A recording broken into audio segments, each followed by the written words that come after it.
I-share ko sa inyo ang aking chickpea na cookies, vegan cookies. Nagawa siya ng chickpea flour. Yan yung chickpea ko. Giniling ko yan siya, pero kung may mabili kayo, okay din naman siya. Pero yung sa akin, giniling ko siya sa gilingan ng coffee. Mayroon akong flax seeds na siya yung magiging replacement ko sa aking eggs. Meron tayong vegetable oil na 3/4 cup. Ang gagamitin ko is molasses. Hindi ako gagamit ng sugar ngayon. Itatry ko siya without sugar. Ganyan lang yung gagamitin natin is molasses, baking soda, salt, at meron din akong walnuts na ground walnuts. Kung wala kang walnuts, kung gusto mo ng almond, pwede din. Meron akong water na 3 tablespoon para ilalagay natin siya sa ating flax seeds para maging replacement ng eggs natin. At mayroon tayong vanilla powder. Kung mayroon kang vanilla extract, mas maganda rin, pero wala ako ngayon kaya vanilla powder yung gagamitin ko. Meron akong dark chocolate. Kahit anong meron ka, kung vegan ka, kung vegetarian ka, makakahanap ka ng dark chocolate na vegan. Ahin natin yung ating flax meal, ating flax seeds meal. 2 tablespoon yung ating flax seeds. Lalagyan natin siya ng 3 tablespoon na water. Tapos, iiwan natin yan for 5 minutes. Habang iiwan natin yan ng 5 minutes, i-chop natin yung ating chocolate. Yan yung ating chocolate. Kung mayroon ka namang chocolate chips, pwede yung gamitin mo, pero ako wala, kaya yan yung ginagawa ko. Kinakat ko siya, chinachop ko siya, at saka yung ginagamit natin. After 5 minutes natin na pagbabad ng ating flax seeds, ilalagay na natin yung ating vanilla, ang ating 3/4 cup na vegetable oil, 3/4 cup ng ating molasses, at pagkatapos i-mix natin sila, haluin lang natin ng maigi. Ihalo lang natin maigi para maghalo yung ating flax seeds meal at saka yung ating oil at molasses. Yung flax seeds natin, yun yung magsisilbing replacement ng eggs natin. Kahit hindi ka maglagay ng eggs, yung flax seeds na yun yung magiging kapalit ng eggs.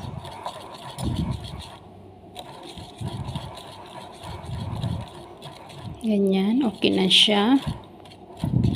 Set aside muna natin at ihalo natin yung ating mga dry ingredients.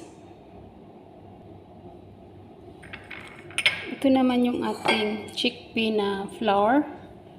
Hindi tayo gagamit ng ibang flour, kundi yan lang, chickpea. Tsaka yung ating 1 teaspoon na baking soda.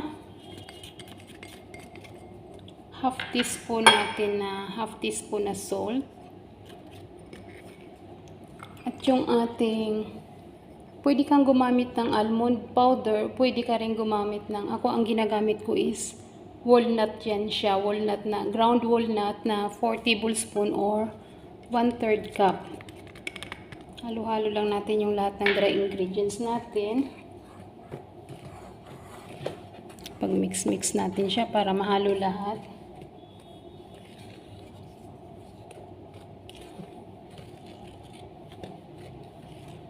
Tapos, ilagay natin yung ating liquid na ingredients.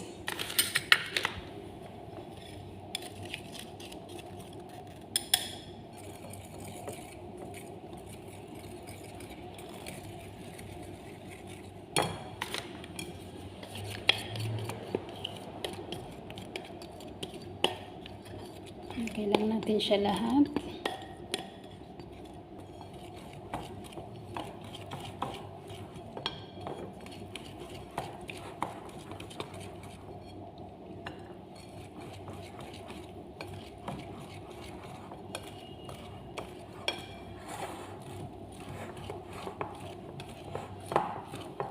Kung napansin nyo, hindi ako gumamit ng sugar kasi yung molasses na nilalagay natin is matamis na talaga yun siya. Tapos sila dito, hindi masyadong mahilig sa sobrang tamis. Matamis naman siya pero ayaw nila ng sobrang tamis talaga. Kaya yan yung timpla niya. Inumit ko na talaga yung sugar nito. Kasi para minsan kapag naghalo tayo nito, makikita mo pag masyado siyang mabasa, pwede kang magdagdag ng 2 or 3 kutsarang chickpea flour.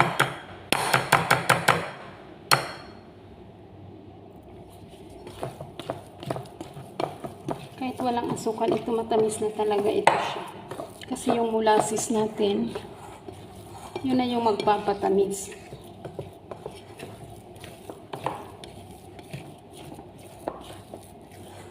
Yan na yung mixture natin ngayon. Ito yung ating chocolate na chinap ko siya. Kung wala ka namang ganito, pwede kang gumamit ng chocolate chips.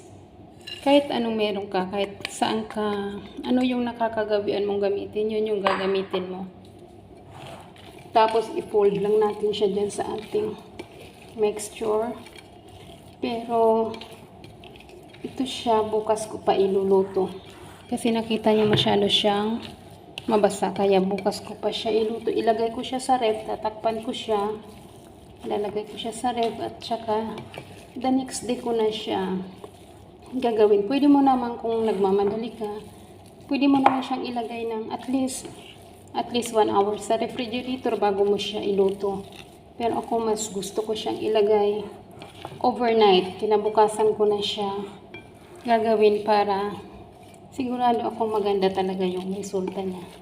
Yan, nakita nyo yung ganyan yung magiging texture niya. Kaya ina-advise ko talaga na ilagay muna siya sa ref bago natin siya iluto. Pan lang natin siya ng cling film. Cling film yung tawag namin. Tsaka sa refrigerator. After na nilagay natin siya sa ref the day before, ito na yung magiging outcome niya. Medyo tumigas na siya, hindi nakakaya kahapon na masyado siyang liquid. Ginagamitan ko siya ng scoop, itong ice cream scoop, para gawin natin siyang bilog na cookies na ganyan. Gawin lang natin siya lahat. Kung wala ka namang scoop, gumamit ka na lang ng spoon at i-form mo siyang round. Ganyan lang, scoop lang natin siya. Ganito.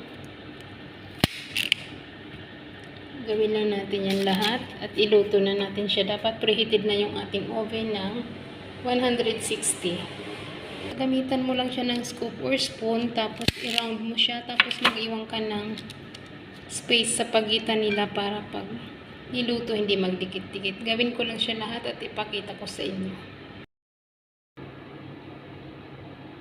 Ito na lahat yung ating nagawa. Iluto na lang natin siya.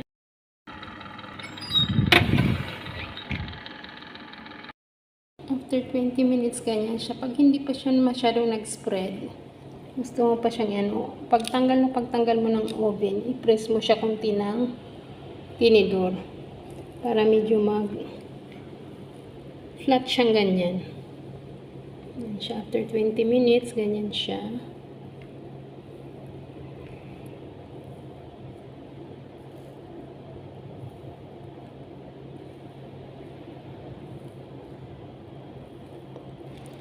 Pagtanggal mo ng oven, i-flat mo lang siya ng tinidor.